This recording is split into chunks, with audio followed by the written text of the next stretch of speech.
Buongiorno. Devinez qui c'est? C'est moi. Voilà. Bonjour. La dernière fois, on avait parlé de la continuité principale de chez DC et j'avais fini par vous dire que la prochaine fois, on parlerait du multivers. Bah, c'est aujourd'hui. Déjà, on va commencer par définir ce que c'est qu'un multivers. C'est tout con, en fait, c'est un ensemble de réalités alternatives. Genre chez Marvel, on a un multivers qui est potentiellement infini. La continuité principale, elle étant sur la Terre 616, et d'autres existant en parallèle comme la réalité zombie, celle qui est appelée Noire, ou encore le MCU sur la Terre 199 999. Mais, aujourd'hui, chez DC, on a le droit à quelque chose de relativement différent. Et aujourd'hui, on va parler de ça. Générique.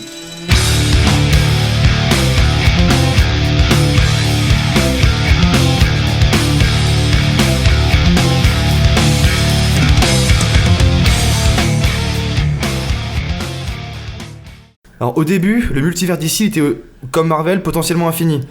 Mais il y a plusieurs événements qui ont foutu un peu la merde là-dedans. En 85, on a eu Crisis on Infinite Earth, où le multivers est détruit et les quelques réalités restantes sont fusionnées pour donner une Terre unique. En 2006, on a le droit à Infinite Crisis, qui remet en place un multivers et qui contient 52 univers distincts et pas un de plus. Et en 2011, Flashpoint reboot le multivers et ses 52 réalités de sorte à ce que, quand les New 52 commencent, il se soit écoulé que 50 puis l'apparition des héros. On a donc quelque chose de bien plus limité que chez Marvel, et c'est pas fini. Avant de vous présenter les 52 univers connus de chez DC, je vais devoir vous parler d'autre chose. La dernière fois, on avait fait un peu de mythologie avec les dieux, je sais que vous avez adoré, et maintenant on va faire de la géographie. Et arrêtez de mentir et de crier au fond, vous y échapperez pas. En fait, l'une des caractéristiques du multivers DC, c'est qu'il a une géographie vraiment précise. Et si vous ne croyez pas, je vous présente la carte. Et oui, il y a pas mal de trucs. C'est fourni, hein, c'est fourni. On va commencer par l'extérieur pour aller peu à peu vers l'intérieur, et promis, j'essaie de faire aussi vite et simple que possible. Déjà, en premier lieu, tout autour, on a le mur de la source. J'en avais déjà parlé la dernière fois. En gros, il forme juste la limite du multivers, et la limite même de la pensée. Au-delà, tout ce qu'on trouve, c'est l'esprit monitor, l'inconnaissable, et la source, quoi. Hein ? Ensuite, au bord du mur de la source, on va trouver la sphère des monitors, où les 52 derniers membres de la race des monitors observent chacun une des 52 réalités existantes dans le multivers. Bon, pas grand chose d'autre à dire en fait, c'est juste un gros mirador qui borde l'univers. Cependant, ce que je viens de vous dire, en fait, je l'ai trouvé ici, ça, sur le côté là, la grosse colonne là. Sauf que je doute un petit peu de la véracité de ce qui est marqué ici. En fait, il y a pas longtemps, dans la continuité principale, il y a un event qui a commencé et qui touche toute la continuité, qui s'appelle Year of the Villain. Pardon pour l'accent. Et grosso merdo, c'est Lex qui veut réveiller Perpetua, la créatrice du multivers, des plans de méchants basiques. Et Perpetua, en fait, elle a 3 fils. Le forgeur de monde, je vous laisse deviner ce qu'il fait dans la vie. Quelque chose dans le jardinage. Le monitor et l'anti-monitor. Donc du coup, j'ai du mal à penser qu'il y en ait 52 autres comme lui, mais bon, hein, on va dire que... Voilà, on passe à la suite, on arrête de tergiverser. Après les bordures, on va parler du limbo, c'est l'endroit le plus reculé du multivers. Terre du perdu et de l'oublié, c'est là que la matière et la mémoire disparaissent. Et apparemment aussi la joie de vivre.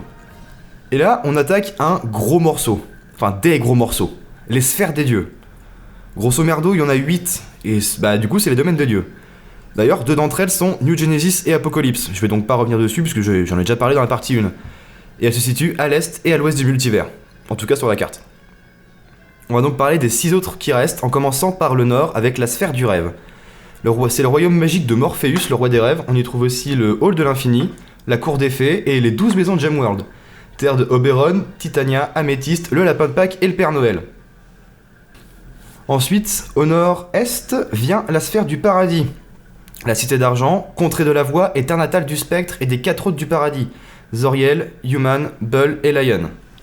Alors, qu'est-ce qu'on a après ça? Oui, on a Skyland au sud-est. Pour faire court, c'est là qu'habitent nos dieux à nous, comme ceux de l'Olympe. Parce que la dernière fois, je vous ai juste parlé du panthéon grec, mais apparemment, alors j'ai découvert ça en écrivant cet épisode, mais il y a aussi genre les Celtes, les Asgardiens et tout le bordel, sauf qu'on les voit absolument jamais. Ensuite, tout au sud, on va trouver le cauchemar.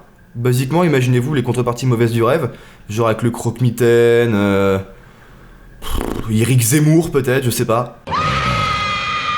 On y trouve aussi le marché gobelin, où rien n'est réel. Voilà.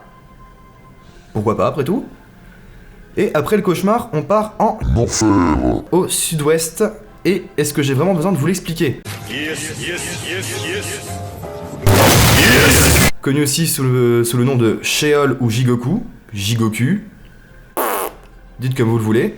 C'est le monde de Trigon, le père de Raven, ou encore d'Etrigan, démon lié à l'humain Jason Blood par Merlin l'Enchanteur. Camoulox. D'ailleurs, je me permets une petite parenthèse sur Etrigan vite fait. En fait, c'est un démon rimeur. Et franchement, je trouve ça super stylé. Genre, là, je vous mets la phrase qu'on utilise pour l'invoquer.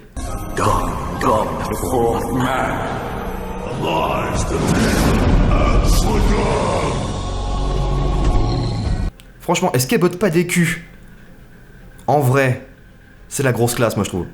Et la dernière sphère des dieux, c'est Underworld, royaume d'Hadès entre autres. On connaît aussi cet endroit sous le nom de zone fantôme, c'est par exemple là que les Kryptoniens enfermaient leurs pères criminels, tels que Ursa, Xadu le roi fantôme ou le fameux général Zod, qui est apparu dans presque tous les médias impliquant Superman, donc vous l'avez sûrement déjà vu quelque part. Bon, les sphères des dieux c'est fait, on raye de la liste. Maintenant, j'aimerais attirer votre attention vers le tout petit point au nord sous la sphère du rêve appelé Wonderworld. Qu'est-ce que c'est que Wonderworld? Et bah à la base, ce monde il s'appelle Mamord, et il a été créé par les dieux du 4e monde pour protéger les frontières de l'univers de Magadon. Les dieux ont également créé un être nommé Adam One pour garder Mamord. Avec le temps, c'est devenu donc Wonderworld, et également le quartier général d'une petite équipe de héros dont le boulot était de contrer Magadon. A la suite des événements de Flashpoint qui a restructuré le multivers, Wonderworld fait maintenant partie du mur de la Speed Force, et sert de barrière entre les sphères des dieux et ce qu'on appelle The Bleed, et on en parle tout de suite. Pour ce qui est du mur de la Speed Force, et ça va aller très vite, sans mauvais jeu de mots, c'est concrètement ce qui limite la matière. Et dans la foulée, The Bleed c'est juste le nom donné au plan interdimensionnel qui forme les barrières entre les différentes dimensions. C'est un peu chiant et pompeux dit comme ça, mais en vrai c'est très très simple. Et on va pouvoir s'attaquer à la partie intéressante, c'est-à-dire tout ce qui se trouve au centre du multivers. Mais avant de s'attaquer aux différents univers, on va parler de ce qui se trouve vraiment en plein centre, en commençant par le rocher de l'éternité. En gros, c'est le repère du sorcier de Shazam, celui qui a donné ses pouvoirs à Billy Batson pour faire de lui le héros qu'on connaît maintenant. Et c'est aussi là que les 7 péchés capitaux sont enfermés, et son entrée principale se trouve à Fawcett City. Enfin, on a la maison des héros qui est, je cite, un satellite pandimensionnel qui existe en dehors de l'espace et du temps, et qui orbite dans le Bleed, utilisé originellement par les monitors avant que ces derniers ne migrent vers la sphère des moniteurs bordant le mur de la source. Hein, ouais, je vais pas m'étendre dessus encore plus, hein. Et si je dis pas de conneries, j'ai bien d'ici, la maison des héros sert aujourd'hui aux ligues des différents univers en tant que cellule de crise quand quelque chose menace le multivers. Après la restructuration du multivers par Flashpoint, vous vous doutez bien qu'il y a quelques trucs qui ont changé, et autant je suis sûr que cette cellule de crise existe, autant j'ai quand même un doute sur le fait que ce soit la maison des héros. Et ça, c'est les fréquences de quiz. C'est là que vit Crackle le défenseur. Mais vu le nombre de fois que j'en ai entendu parler, je dirais que c'est aussi important qu'un chevalier d'argent. Et voilà. Toute la géographie elle a été faite, on va pouvoir s'attaquer aux gros morceaux, les différentes réalités comprises dans le multivers. On fera ça la prochaine fois, parce que croyez-moi, ça va quand même nous prendre un petit peu de temps. Et vous avez sûrement vu que j'ai appelé cette vidéo 1.5. Donc la prochaine fois on s'attardera sur les 52 réalités alternatives du multivers. J'essaie de faire ça rapidement, promis. Sur ce, la bise.